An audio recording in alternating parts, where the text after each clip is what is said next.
Okay, let me ask you this. The year is 2035. What does our education system look like? Hey everyone, midweek as we welcome you into our latest Trade to Black podcast. I'm your host, Shad Dales. We're talking cannabis, psychedelics, crypto as usual. Banks, what is going on with big banks buying out small banks? Complete disarray right now. So we want to bring in our two guests as usual to simplify things and make sense of what's going on. Let's welcome in our lead financial writer, Benjamin A. Smith. Ben, good to see you, sir. Good to see everyone. Glad to be here. Yes, Anthony Verrill out west in California, Napa Valley. How's the wine? It's going good. It's going good. Been out here since last Friday, and it's good to get on and get some work done. Are you staying right at the winery? No, we're staying in outside in Yountville, which is inside Napa. Nice. How's the weather, Northern Cal? Cold and rainy. Surprise. The first 3 days we were here was beautiful, and then all of a sudden the temperature just dropped, and the sun hasn't been out in about a day. Cold and rainy. I would best describe the San Francisco 49ers NFL draft last week as cold and rainy. I don't know what they were doing, but we'll get into that at the end of the podcast. Let's dig right into, cannabis first. Curaleaf, they reported full year 2022 financial results earlier this week, which saw significant erosion in terms of gross margin, adjusted EBITDA, and operating income, while expenses rose over 10% sequentially. Revenue fell a tad short of consensus estimates. Net loss of $260.3 million or 36 cents per share was way higher than the street estimated. So, Ben, this is your baby. What did you think on your thoughts based on the quarter? Well, first thoughts when I looked at it was, and really parsed into the numbers, was there was a degradation in operating efficiency. As you mentioned, gross margins went down. Some of that was due to perhaps a switch over from IFRS accounting to GAAP accounting. Revenue fell about $2 million short of consensus, which is not that big a deal, but it's not a beat, right? So those don't provide good optics. There were some write-downs in California, so that made the net loss number and the EPS number look way more than expectations because of those write-downs, and other companies are going to do that too. So those are one-time items, hopefully. But overall, you know what? It wasn't a great quarter, and that was sort of in line with what we saw in the earnings season with the other MSOs. Not a great quarter. So, it's just more of the same, and it shouldn't be surprising to anybody. One thing I noticed where Benzenga, Anthony, a lot of CEOs, you could tell, had a lot on their mind, especially Boris Jordan, it appeared. But, any concerns for the company long term, you think? I wouldn't be concerned long term. I mean, I'd be lying if I said I wasn't concerned in the short term for the debt, like Ben said. I mean, the degradation in all their metrics across the board. This is a quarter that I hope they forget and they can figure it out coming down the line, get into this new, I guess, routine of going by this GAAP accounting process to get their numbers streamlined, come in with estimates on where it should supposed to be, and use this as just a building block. I mean, I think they'll be fine in the long run. Yeah. It just sucks though that they killed the momentum from last week. I know that we had with some of the positive narrative coming out of Washington, and now you see this. Cannabis is getting punched in the gut. Just time and time again. I know. So, but no, I mean, it could be worse. I don't think it's like a bomb going off. It's just so surprised to see when the bellwether of the sector starts to just show a little bit of cracks, and you hope that it's not going to turn into something bigger than it is right now. You guys seen the movie Happy Gilmore? Many times. Classic. Like the scene, like Happy's like the cannabis industry, and Bob Barker is basically like the markets. And as soon as Happy gets up, Bobby's like, I think you've had enough. Boom, knocks him out. And that's pretty much what the industry is experiencing right now. Just when you got a little bit of hope last week, this is the worst possible timing. Yeah, people have to realize too that Boris on the call, he guided full year revenue for 2023 about mid-single digits, right? So you have inflation running at officially 7%. 6%. So there's no real growth in the sector right now. So outside of all the safe banking stuff, and obviously that's going to be a big catalyst, and Becerra's rescheduling announcement at some point, the industry isn't really growing, and most of these companies are not net income profitable, right? They're net users of capital right now. Hopefully that changes Yeah. over time, but you got to factor that in, right? It's we got to switch these profitability dynamics around before we can really get excited, along with reform, and then things can really take off. But it's a process. Yeah. You mentioned margin degradation earlier, Ben. Can you maybe explain like how much the operating income and margin degradation was due to switching from, like you said, IFRS to GAAP? Yeah, from my understanding, it's probably going to be a couple percent. I think a lot of it also had to do with some of the write downs that they took that reduced gross profit, and that ate into the margins as well.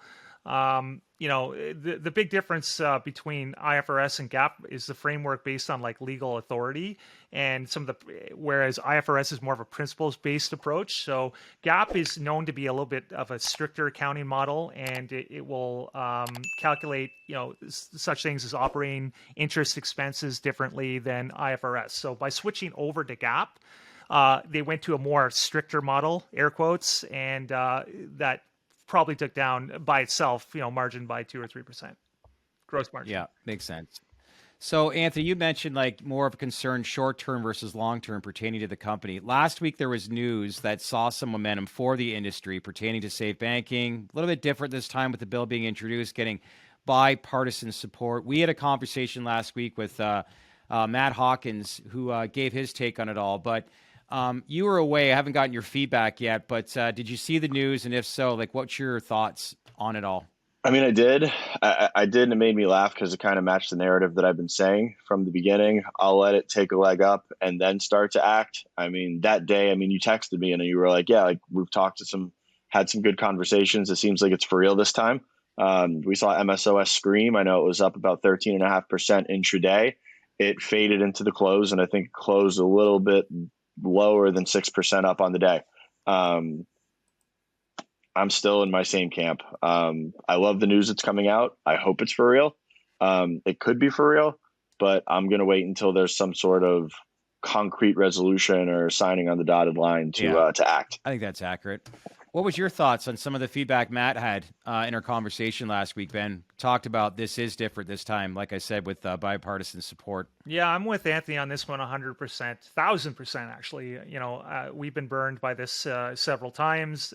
Things look to be a little bit better or more in position this time because of the bipartisan support. The bill is coming from both the House and the Senate, which helps. It has 38 co-sponsors already, several on the Republican side. Yeah. So it does look good. However, we've been let down before. I mean, it was only a day or two after that announcement came out that reports that Chuck Schumer was going to attempt to attach more social justice to measures to the bill. So if this gets put to a standalone vote, you can bet your bottom dollar they're going to try to jam in more stuff, and who knows if that's going to be palatable to the Republican side, right? So right now, I would say it's a little bit too early. I'm not going to get excited. And another factor to that I will add is that now, at least in my mind, safe banking has almost run its course. Like, I'm looking forward to what Becerra says. What do you mean by that? Yeah. I see your point. That's, to me, that's the big thing. Safe banking is nice and all that, but all the big MSOs pretty much have, banking services to them, right? I mean, this is going to help more the local dispensary guy, the very smaller operator, but those are not what run the market. From a capital markets perspective, I want to know what Becerra is going to say. Is he going to reschedule? That is the big atom bomb to drop, for better or for worse. So say they do deschedule it. Then what can you anticipate after? Well, it depends what they do. Yeah. Go ahead, Anthony. I mean, I would expect explosive. I would expect something explosive move up to the upside, of course across the board. But what do you've got to see? You got to see like Schedule 3. You have to see Schedule 3 at a minimum. Yeah. Minimum Schedule 3. Yeah. Put it this way: if they came out tomorrow and said Schedule 3, I know some people are saying, well, that would be bearish for the industry because then it would have to go to a pharmacy and maybe the dispensary model will end. I'm not convinced about that. I think they'll find a way. If it goes to like Schedule 3 or Schedule 4, I think honestly, the way the market is so depressed, I think you could see like 2 or 3 limit ups just on that day. I mean, last year when last fall, President Biden hinted about decriminalization and rescheduling, and it ripped, I think, for a couple of days, if not a week, pertaining even to that. Yeah, that's a great point. Yeah, we got wrecked right afterwards, but yeah, it was a nice move to the upside. Yeah. Let's switch to maps. Interesting news last week that didn't garner a lot of attention, but Executive Director Rick Doblin moved positions to being president of the company. Many believing that this is going basically from a nonprofit organization to a profit organization, like only igniting more rumors about how this company could potentially go public. But what'd you guys make of that announcement? Do you think that there is a possibility that Maps, could indeed go public, which is why this move was made, Anthony? I mean, I thought it was great from a corporate governance perspective. I mean, they need to be starting to install those key pieces from a human capital standpoint. And I mean, this kind of foreshadows what could be in the future for Maps. I mean, why not go from an NPO to a full-fledged for-profit organization? I mean, they've been a leader in the space for some time now. They've got IP and they've got a lot of flags in the ground. I mean, I think it's a net positive. Yeah. Ben, I have to tell you, like, these readouts, if they're as strong as what people think they will be by later this spring, midsummer, what do you think this does, based on the industry from a business model? Do we finally see a turning point for the industry? Yeah, I think so. It depends who gets the readout, but I mean, just in general, absolutely, it will. Anything psilocybin related. Once we get a little bit closer to a significant readout, it's definitely going to help. I kind of think of the industry right now, at least in my mind, it's more of a critical mass effect. There's been a lot of positive data, mostly smaller studies, but we haven't quite gotten there in terms of how we've hit enough critical mass to really get a mass galvanization of investors in the industry. So we languish right now, and some of the plumbing on the exchanges is not quite there. But at some point, if we keep getting these same studies, same readouts with bigger studies, more participants in phase 3, then I think it's going to have an effect at some point. Absolutely. Think about this. When that Imperial College of London did that study with the 90 war veterans pertaining to PTSD, I learned last week that there's 14 million people in the U.S. alone suffering from PTSD. That is a staggering number. 14 million. Yeah, I mean, yeah. That's I don't even know where to start, to be honest, with that kind of stat. I don't know if it's a condemnation on society, if it's the fact that just people's psyches are weaker nowadays. But yeah, I mean, 14 million people with PTSD is a staggering and alarming stat. Staggering, to say the least. And I'm trying to wrap my head around what the market potential is for certain companies. I did speak with one CEO last week, and they were saying that if they were to service even as little as 30,000 people pertaining to those 14 million suffering from PTSD, it could be a market size of $450 million for a specific company within the industry, which I think is just, that's maybe aggressive thinking, but if the numbers don't lie, you can get an idea as to why I think a lot of institutions and smart money are watching this closely, right?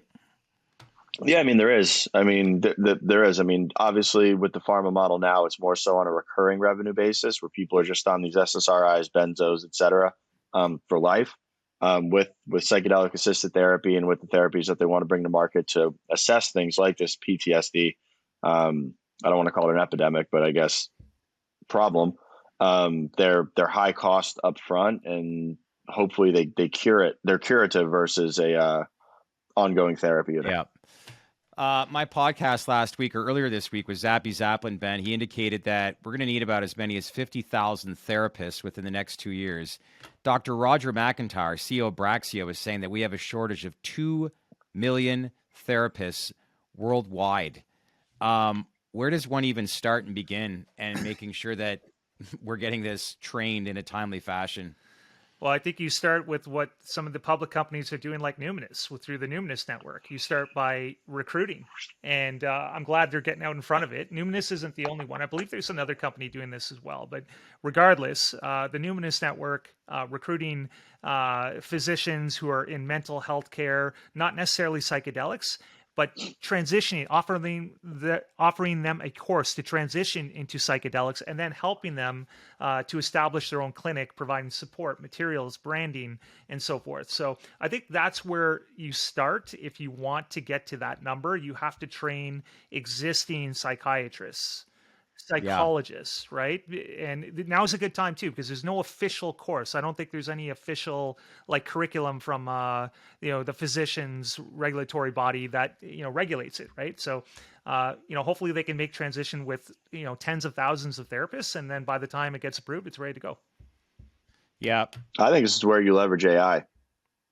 I mean, I was watching, I forget if it was on HBO or if it was Vice, a couple weeks back, and there was a gentleman on there that had like severe PTSD. He was suicidal, and a chatbot, like one of those apps that's like a virtual girlfriend, as crazy as it sounds, it literally like saved his life, just giving him somebody that he thought he had an emotional connection with, that he could talk to in times of like immense stress. And it actually worked. I think there's going to be more case studies around that, but coming up with AI or with technological solutions versus training 2 million therapists, I think sounds like a much lighter lift.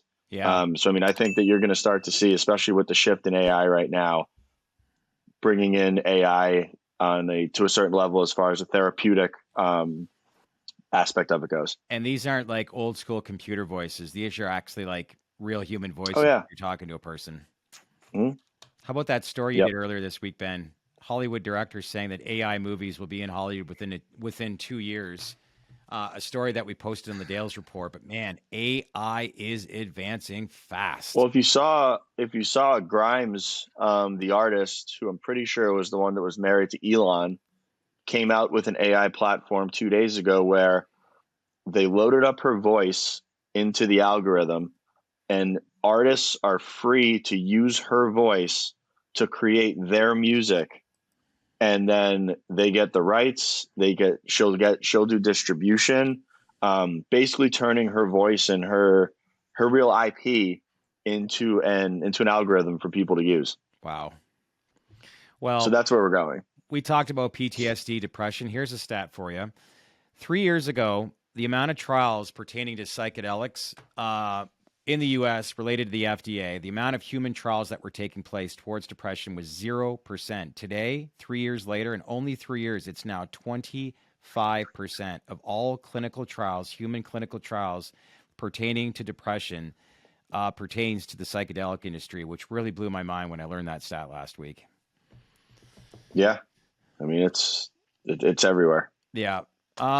Let's switch to crypto now. Anthony, you mentioned before we got recording, Coinbase launched an international exchange where they will offer Bitcoin and Ethereum leverage products.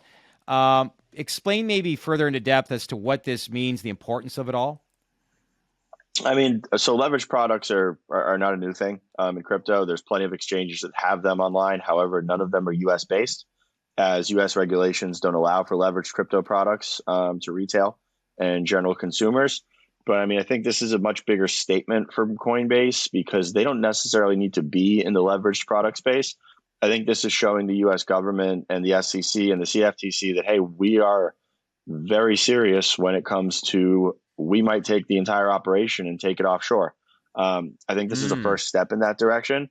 I think they're going to use this as a barometer to see if they can compete internationally with the likes of Binance and Kraken and the other exchanges that are out there. And I think it should be a wake-up call for regulators and for regulating bodies such as the SEC and the CFTC, that they're not messing around. Like, they will go offshore and they will go elsewhere, as will other companies, if we can't get our shit together and actually create a framework to drive innovation versus stifle it. You think regulators and the government are giving this enough attention and understanding it enough to like see the risks of companies like this going international? Yeah, I mean, they understand it. I don't think that they understand it enough to the fact that it can go international and it is bigger than the United States as far as their influence goes, and the greater the greater sector, and I guess the greater market participants abroad, they don't care if the U.S. participates or not, because it's going to grow regardless. I mean, you've got jurisdictions such as Hong Kong, the UK, Germany, financial hubs around the world that are embracing it, they're building on it, and they're figuring out ways to integrate it, not just sit here at a Mexican standoff between the House, the Senate, regulators, and everyone kind of just throw their hands up and like, well, if we don't regulate it, it might just go away on its own. But it's not. It's just getting bigger. It's going to become a much larger problem. The more time that elapses, and there's going to be a major brain drain and major U.S. companies that go offshore. And there's nothing they can do to stop that once it starts. Anthony, what was your take on last week, the news that Ted Cruz, Texas Senator Ted Cruz, at a conference said that the U.S. government's basically trying to destroy Bitcoin? And for everything that I'm seeing from the SEC and all that, and chasing away offshore and all that, it sure kind of looks like they are. Do you think Ted Cruz is correct? Irrespective of what you think of Ted Cruz. Yeah, I was going to say, I don't trust him as far as I can throw him. Yeah, no kidding. But at the same time, like, there's merit to that statement. I don't think he's wrong. Yeah. It wouldn't surprise me. But I also think that the people in the government that are trying to, quote unquote, destroy it don't fundamentally understand what they're trying to destroy. So, yeah, I mean, I think that there's definitely merit to it. But I don't think there's a concerted effort in government to destroy it. Yeah. Yep. Interesting times, to say the least, but something to think about. As well, all views on the Trade to Black podcast, the guests on this podcast, are purely opinion. You should not treat any opinions expressed by us or guests as investment advice, and the views on this podcast are solely intended to be informational and are not investment advice. Last thing I wanted to touch on, JP Morgan Chase agrees to buy loans worth $173 billion from the failed First Republic Bank. For those that are watching this closely and for those that are not, maybe Ben, if you can explain, why are we seeing a complete shit show when it comes to banks right now and running into so much trouble?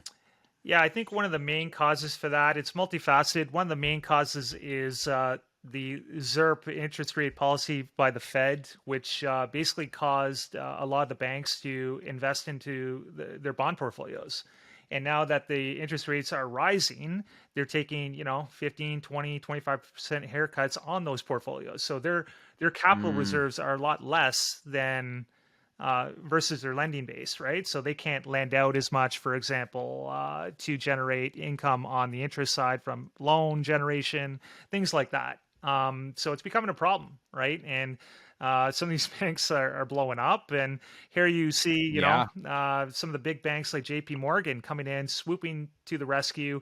They're getting bigger. Yep. So too big to fail has become too bigger to fail, while JP Morgan has their choice of all the good assets on the books, while taxpayers take the bad assets. So it's like kind of crony capitalism when you look at it, but it's kind of the way it is. We saw this in 2008, and we're seeing like similar dynamics today.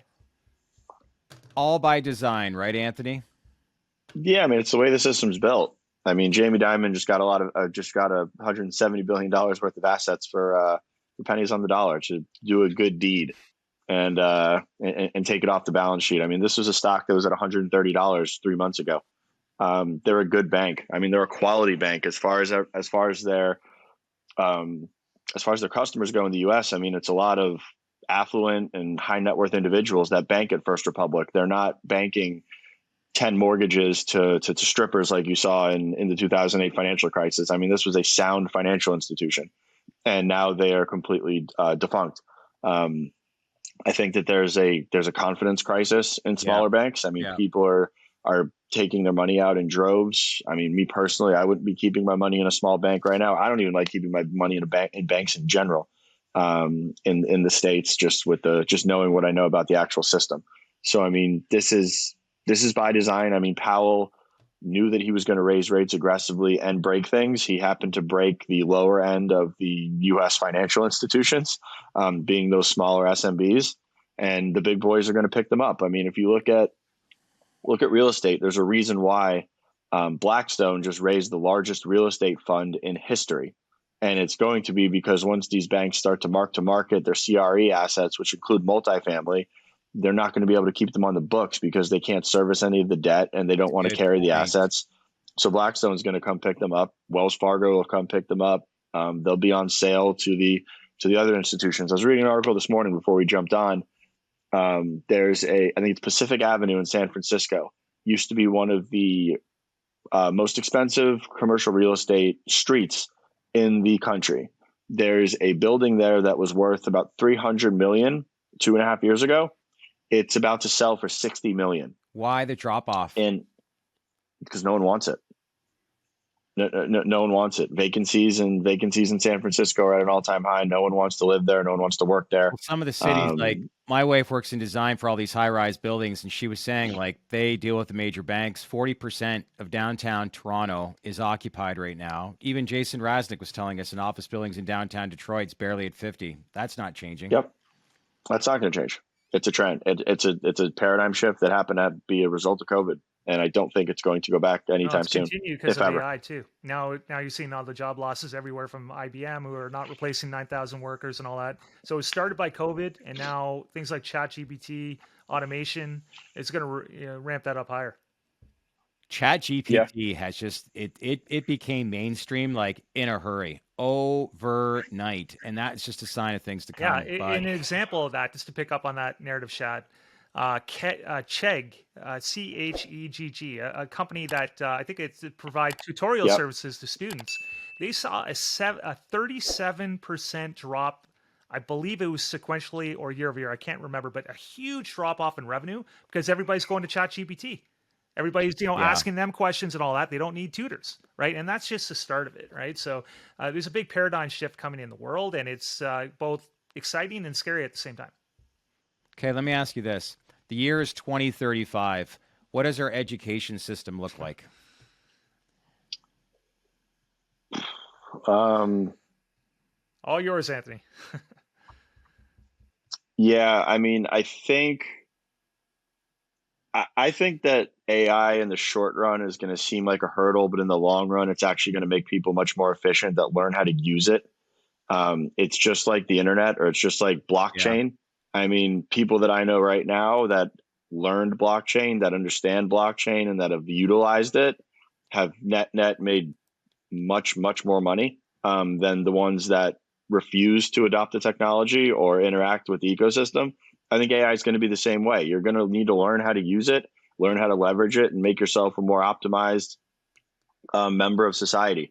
I think that there's also going to, as it grows, there's going to be filters that educators and schools can use to know whether this has been generated by ChatGPT. Yeah. I don't think it's just going to be kids with textbooks and like entering prompts and coming up with work. I mean, while the AI system can spit out content just as easily, that AI system is logging the content so you can input that essay into there and it'll be able to tell you, was this generated by the program? Good point. Yeah, it's not going to, I don't think it's going to erode or make people dumber. If anything, it's going to make people smarter. I can use it to start a business right now that I would have needed 5 people for a year ago, and I could literally do it myself. So let me take it a step further. What happens when it comes to investing with AI? Buying stocks, financial advisors are going to become obsolete. I think for sure that's already happening. But I mean, but let's be real. I mean, no offense to anybody, but we've thought that financial advisors are useless for years now. Yeah. I mean, they're asset aggregators. Yeah. They're asset aggregators, especially RIAs. They're asset aggregators that clip a fee on your money every year, and they're fucking vampires. All they're doing is putting your money into tech stocks and index funds. Yep. So, I mean, if I'm now equipped with a tool that I can basically go in there and say, hey, pull the social sentiment or pull all the headline sentiment as it pertains to X stock, as well as all of these analyst reports, give me a summary and model what I should be looking at. Like, that's great. But let's also be real. Like, there's tons of tools out there right now that make people better investors and make people smarter individuals, and they still don't use them. I mean, you have to actually use these things in order to do that. But I think it does. I mean, I think it's going to replace financial advisors. I think it's going to replace therapists. 100%. I think it's going to greatly replace a lot of redundancies across society. And I mean, if you look at the drawdowns in employees at these tech companies, they were kind of, I don't want to call it irrational. I don't want to call it irrational exuberance, but in the zero interest rate environment, the way the stock market was ripping, they were just hiring people to hire them. with no plan in sight. Like there were people on record at Apple and Facebook and Google that were like, I didn't do anything. Yeah. Like I showed up to a couple meetings a week, sent a couple of emails, and I got paid. That fat's being cut. And if anything, it's as a shareholder, they're now going to become more efficient, more profitable companies, which I'm all for. Yeah. Ben's looking at the screen there, seeing what stocks are moving. I guess the last question to you, Ben, is that will the world need John Connor?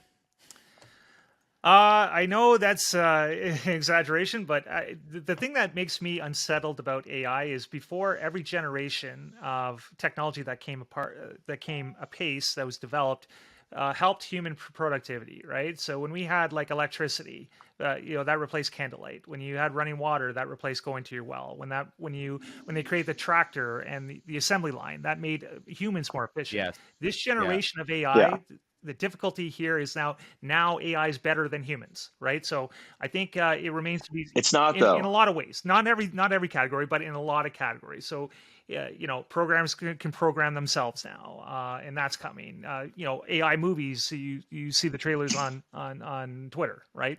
AI, and they're pretty realistic. You can still tell they're AI, but within 2 years they can program their own movies. So what does that do to the movie industry? There's tons of examples of this where human capital can become obsolete in a lot of ways. So I'm a little apprehensive at how that's going to work out to a lot of sectors. It's going to be bigger change than we've ever seen before. I think it's going to take over advertising, for instance. I don't think it's going to take over movies. Like there's still going to be takes over advertising. As applying AI models and applying a lot of the machine learning stuff to advertising, you can create tailored ads very quickly to suit your audience. You don't have to go shoot, prep, produce. Like you can take a data set and say, I want to market to this person, this person, this person.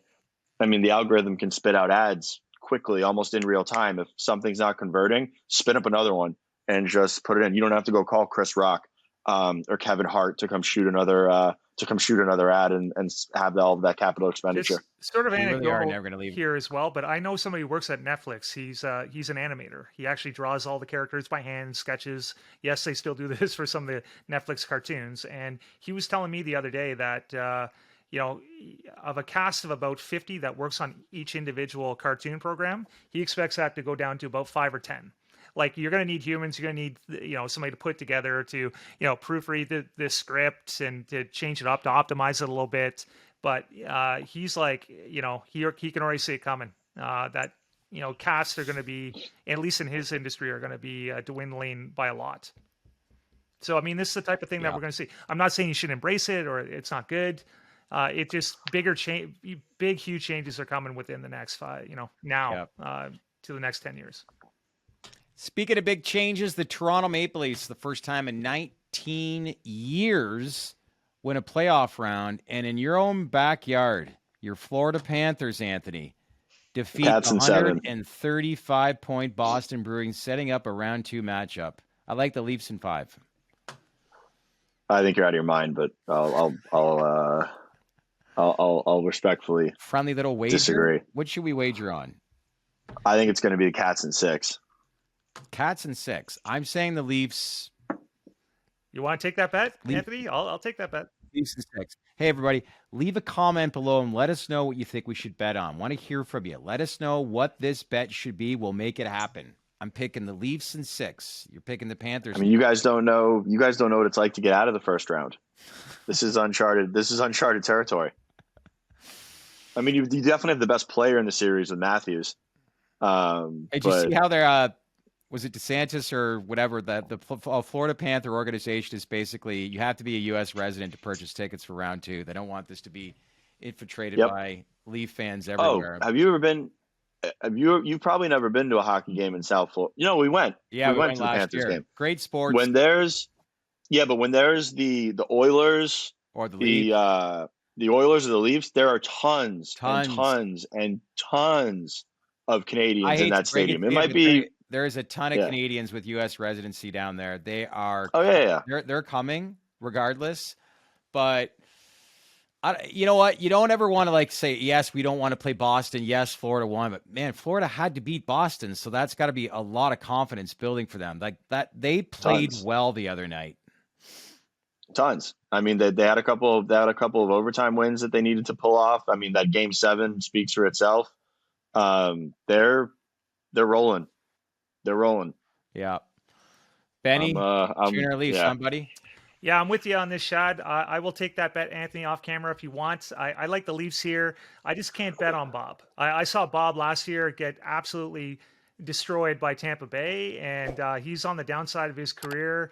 He played decently in Boston at the end to in replacement of Lyon, but I can't trust him. Samsonov's playing great. Leafs are playing great. I think Leafs are going to take this in 6.